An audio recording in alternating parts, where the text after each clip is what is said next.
Baik, terima kasih pemirsa, masih di Damai Indonesiaku, yang mana kita mengangkat tema yang sangat menarik sekali, bagaimana KDRT atau kekerasan dalam rumah tangga yang akhir-akhir ini terjadi. Tadi Abi Amir Faisal telah bagaimana berbicara tentang fenomena mengapa KDRT ini bisa terjadi dan bagaimana Islam memberikan solusinya. Nah, di segmen ini Ustaz Rustandi akan flashback sedikit ke belakang, kita akan mendengarkan kisah bagaimana Rasulullah SAW memperlakukan para istri-istrinya, termasuk juga para sahabat bagaimana berumah tangga. Selamat mengikuti, silakan Ustaz. Assalamualaikum warahmatullahi wabarakatuh. Alhamdulillahilladzi khalaqalakum min anfusikum azwaja litaskunu ilaiha wa ja'ala bainakum mawaddatan wa rahmah. Asyhadu an la ilaha illallah wahdahu la syarikalah wa asyhadu anna sayyidana Muhammadan abduhu wa rasuluhu la nabiyya ba'dah. Allahumma shalli wa sallim wa barik ala sayyidina Muhammadin wa ala alihi wa sahbihi ajma'in, amma ba'd. Pengersa Abi, mudah-mudahan panjang umur, sehat walafiat, juga Cak Sofyan dan jamaah sekalian yang hadir di tempat ini, juga para pemirsa Damai Indonesiaku TV One dimanapun Anda berada. Allah ciptakan hidup kita berpasang-pasangan, ada laki, ada perempuan. Laki punya kekurangan, perempuan pun punya kekurangan. Makanya itu ketika kita memiliki kekurangan, laki-laki pun memiliki kekurangan, perempuan memiliki kekurangan, maka kita dijodohkan oleh Allah agar mendapatkan sebuah kesempurnaan.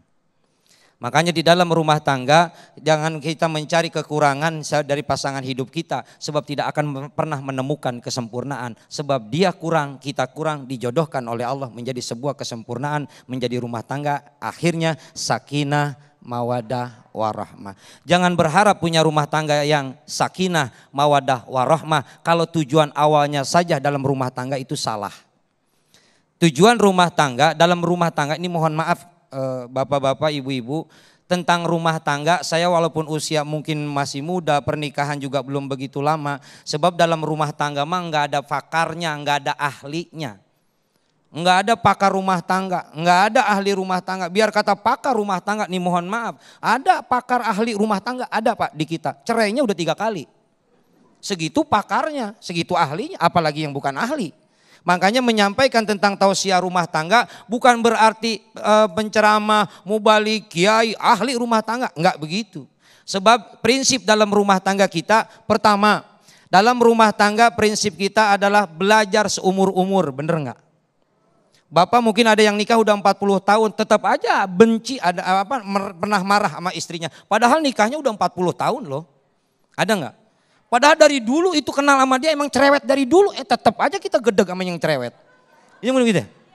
Udah tahu lakinya emang dari dulu pelit, masih aja mau dan tetap aja gedeg. Karena hidup kita belajar setiap saat dalam rumah tangga. Sampai kapan? Sampai mati. Sudah meninggal baru keingetan yang baiknya. Ya Allah, waktu hidup mah dia anu. Coba waktu masih hidup. Iya enggak? 2, dalam rumah tangga kita pertama belajar seumur-umur. Yang kedua dalam rumah tangga kita itu ibu, itu ibadah yang tidak pernah terputus. Bapak ibu.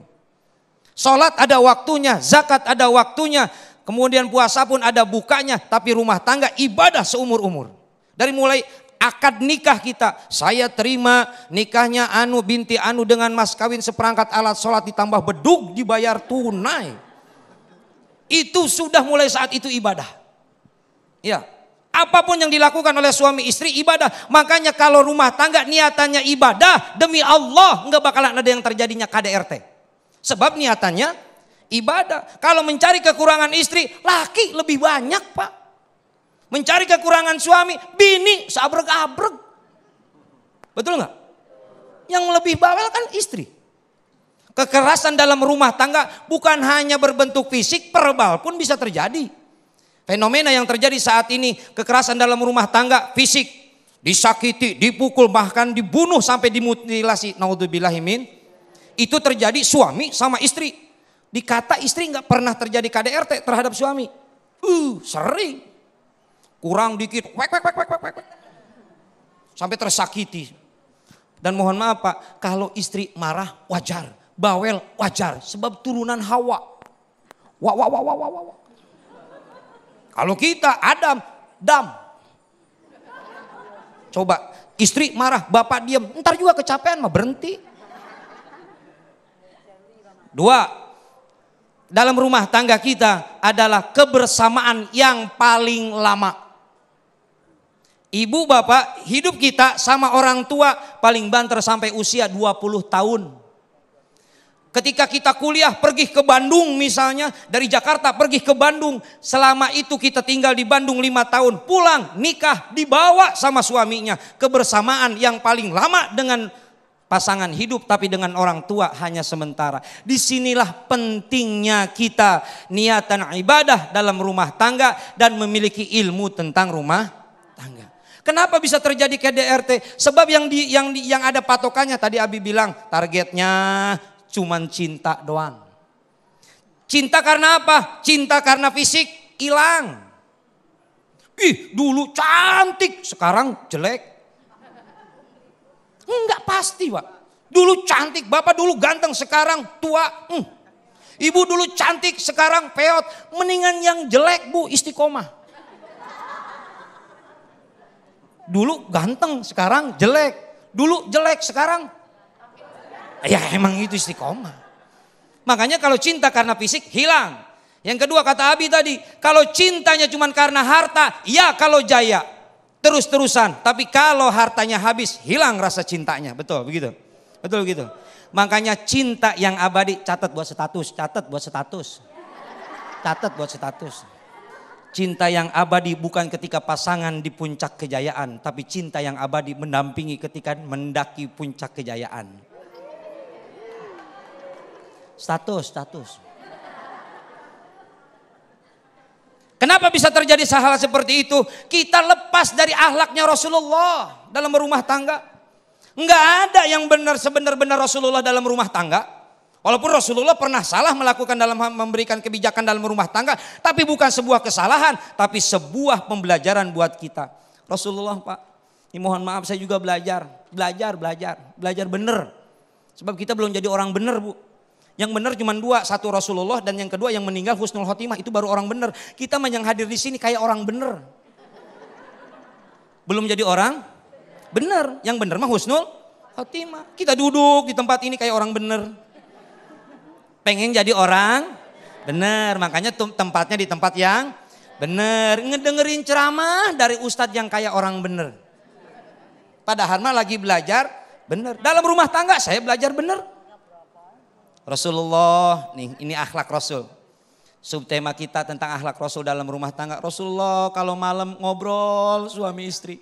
Siti Aisyah diajakin ngobrol sebelum tidur. Ibu suka begitu sama suami? Suka begitu? Enggak. Bapak suka begitu sama istri? Oh, pantesan dijodohin ya. Rasulullah nggak pernah membebankan istrinya dalam hal pekerjaan, dibantu pekerjaan istri sama suaminya. Suka begitu, Pak? Enggak juga. Malah kadang-kadang mohon maaf, Pak, istri kita terhormat, anak terhormat, ketika rumah tangga jadi pembantu. Kerjaannya cuma sumur, dapur, kasur, dapur, kasur. Makanya lebih tua lu. Sebab nggak pernah keluar, kalau bapak-bapak keluar. Rasulullah bantu, kata Siti Aisyah. Malah Rasulullah Shallallahu Alaihi Wasallam sering manggil istrinya dengan panggilan sayangnya. Kita yang sering dengar apa? Siti Aisyah dipanggil apa? Humairah. Ya Humairah. Ada panggilan Siti Aisyah waktu kecil, Uwais panggil tuh. Kalau kita apa sih? Babe. Boleh beb. Panggilan saya Aa. Aa. Ada apa Ii? Mules A. Itu. Ya. Papa. Mama. Panggilan saya Papa.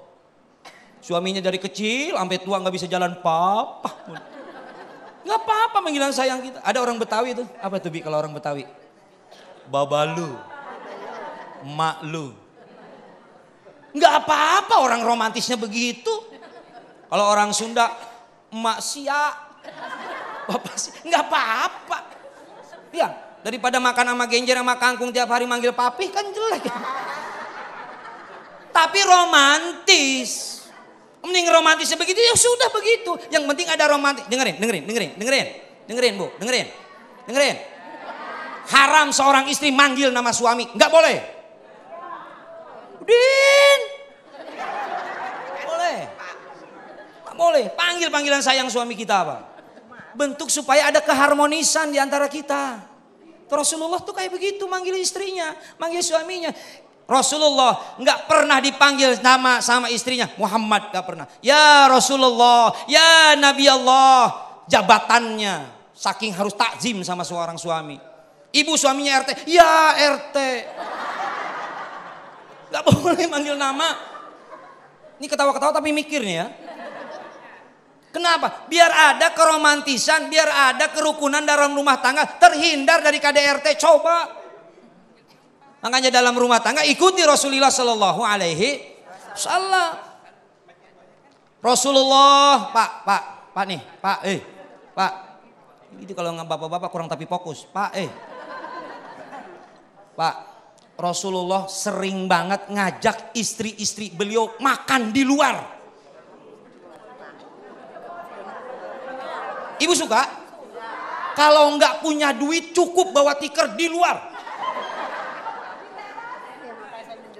Mah, ayo kita makan. Ayo, udah siap dandan. Gak tahu dia bawa tikar ngegelar di teras. Makan di luar, Pak. Untuk apa? Keromantisan. Tuh, Pak. Rasulullah akhlaknya kayak begini. Rasulullah, Ibu, punten, Bapak. Rasulullah sering tidur di pangkuannya Siti Aisyah. Pernah, Pak, tidur di pangkuan bini? Nyariin kutu. Gak. Itulah Rasulullah romantisnya. Rasulullah, Pak, Siti Hafsah mau naik ke onta, enggak sanggup Siti Hafsah naik ke onta. Rasulullah kakinya diinjak oleh Siti Hafsah sampai naik ke atas ontanya. Kenapa? Itulah keromantisan laki-laki menjaga muruahnya seorang wanita. Bukan ngangguk-ngangguk, mikir, Pak. Ya. Sebab kita wanita, seorang wanita perlu dilindungin oleh seorang laki-laki.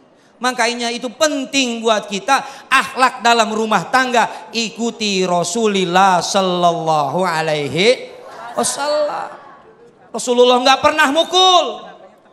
Makanya Rasulullah bilang apa? Kalau dalam kenyataan kita jangankan membunuh, memukul, membentak saja Rasulullah tidak pernah. Saya coba belajar untuk itu. Ini rumah tangga apa arena persilatan? Yang ini nunjuk, yang itu nunjuk, yang ini nabok, yang ini, Masya Allah. Mudah-mudahan kita semua dilindungi oleh Allah Subhanahu Wa Taala. Amin, amin ya rabbal alamin. Terima kasih Ustaz Rustandi, Masya Allah, yang telah mengisahkan bagaimana Rasulullah Sallallahu Alaihi Wasallam bersikap lemah lembut kepada istri-istrinya. Bahkan diriwayatkan Rasulullah Sallallahu Alaihi Wasallam pun tak segan menjahit kainnya sendiri yang sobek. Nah, kita akan elaborasi di segmen 3 nanti, segmen tanya jawab, di mana para jamaah sudah mempersiapkan pertanyaan atau mungkin juga sekaligus curhat bagaimana perlakuan suami dan juga istri yang insya Allah nanti akan dijawab oleh guru-guru kita. Tetaplah bersama kami di Damai Indonesiaku.